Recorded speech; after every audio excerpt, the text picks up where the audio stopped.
Bismillahirrahmanirrahim. Assalamualaikum warahmatullahi wabarakatuh. Nama saya Anggriani, NIM saya 11724001. Dari semester 7, kelas A, Hukum Keluarga Islam.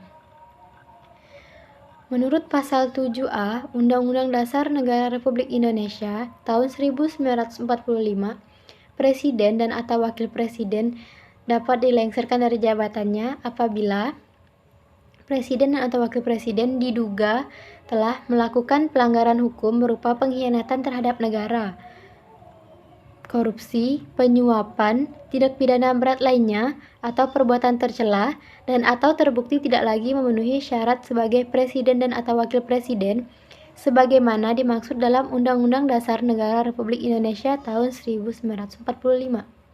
Kemudian, dalam Undang-Undang Nomor 24 Tahun 2003 tentang Mahkamah Konstitusi, Pasal 10 Ayat 2 dan 3 dijelaskan bahwa pengkhianatan terhadap negara adalah tindak pidana terhadap keamanan negara. Kemudian, korupsi dan penyuapan adalah tindak pidana korupsi dan tindak pidana penyuapan.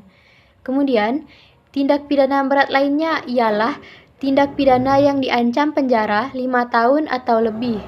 Kemudian, perbuatan tercela adalah perbuatan yang dapat merendahkan martabat Presiden dan atau Wakil Presiden. Dan yang terakhir, tidak lagi memenuhi syarat sebagai Presiden dan atau Wakil Presiden sebagaimana yang telah ditentukan dalam Pasal 6 Undang-Undang Dasar Negara Republik Indonesia tahun 1945. Adapun mekanisme pemeriksaannya terdapat pada Peraturan Mahkamah Konstitusi Nomor 21 Tahun 2009. Pasal 10. Yang pertama, sidang pemeriksaan pendahuluan wajib dihadiri oleh DPR dan kuasa hukumnya. Yang kedua, Presiden dan atau Wakil Presiden berhak untuk menghadiri sidang pemeriksaan pendahuluan. Yang ketiga, dalam hal Presiden dan atau Wakil Presiden tidak dapat menghadiri sidang pemeriksaan pendahuluan, Presiden dan atau Wakil Presiden dapat diwakili oleh kuasa hukumnya.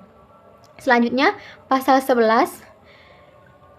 Yang pertama, dalam pemeriksaan pendahuluan, Mahkamah melakukan pemeriksaan atas kelengkapan permohonan dan kejelasan materi permohonan. Yang kedua, dalam pemeriksaan sebagaimana dimaksud pada ayat 1, Mahkamah memberikan kesempatan kepada pimpinan DPR dan atau kuasa hukumnya untuk melengkapi dan atau memperbaiki permohonan seketika itu juga.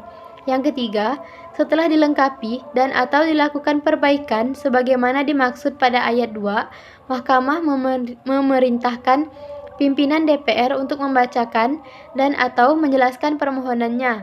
Setelah membaca dan atau menjelaskan permohonannya, ketua sidang memberikan kesempatan kepada Presiden dan atau Wakil Presiden atau kuasa hukum yang mewakilinya untuk mengajukan pertanyaan dalam rangka kejelasan materi permohonan.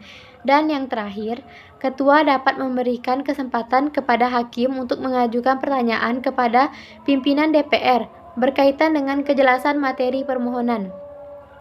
Jadi, Mahkamah Konstitusi lah yang berhak memberikan putusan atas pendapat DPR mengenai pelengseran Presiden dan atau Wakil Presiden. Sekian pemaparan saya. Assalamualaikum warahmatullahi wabarakatuh.